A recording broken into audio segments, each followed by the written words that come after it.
காந்தியோடைய உதவியாளர் J C Kumarappa அவர்கள் வந்து டிராக்டர் சாணி போடுமா அப்படிங்கிற ஒரு கேள்வியை முன் வச்சிருப்பாரு. இந்த கேள்வியை நம்ம எப்படி புரிஞ்சுக்கணும் அப்படின்னா, இப்ப விவசாய நிலத்துல விவசாயிகளுக்கு பக்கபலமா இருக்கக்கூடியது மாடுகள் தான்.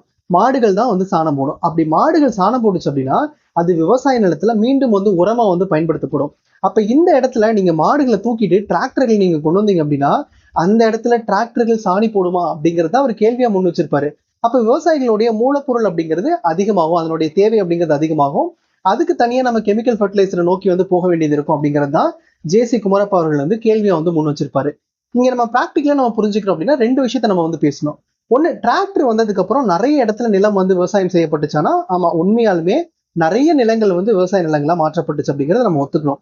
ரெண்டாவது என்ன அப்படின்னா 1960 இந்த காலகட்டத்துக்கு பிறகு வந்து நிறைய பஞ்சம் இருந்துச்சு, கொஞ்சம் விவசாயிகள் தான் வந்து விவசாயம் பண்ணிட்டு இருந்தாங்க.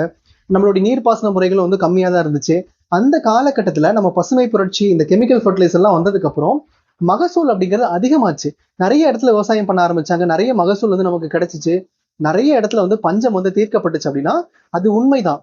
ஆனா அதே சமயத்துல நம்ம புரிஞ்சுக்க வேண்டியது என்னன்னா, இன்னைக்கு வரைக்கும் இந்த சுதந்திர இந்தியால 75 ஆண்டுகள்ல இன்னைக்கு வரைக்கும் விவசாயிகளுடைய லாபம் அப்படிங்கிறது ரொம்ப ரொம்ப குறைவா இருக்கு. அப்ப இந்த மூலப்பொருட்களுடைய விலைவாசி அப்படிங்கிறது அதிகமாயிட்டே இருக்கு. இப்ப அதே மாதிரி நம்ம வெண்மை புரட்சி அப்படின்னு நம்ம எடுத்துக்கிட்டோம்னா இன்னைக்கு நம்ம வந்து நாட்டு மாடு நம்ம ஒண்ணு வச்சிருக்கோம் அப்படிங்கிறப்ப அதை வந்து நம்ம ரொம்ப எளிமையா இன்னைக்கு ஒரு கிராஸ் பிரீட் இருந்துச்சு அப்படின்னா 5 நாட்டு மாடு இருக்கிற இடத்துல ஒரு கிராஸ் பிரீட் இருந்தா போதும், அவ்வளவு பால் வந்து அந்த கிராஸ் பிரீட்ல இருந்து நமக்கு கிடைக்குது.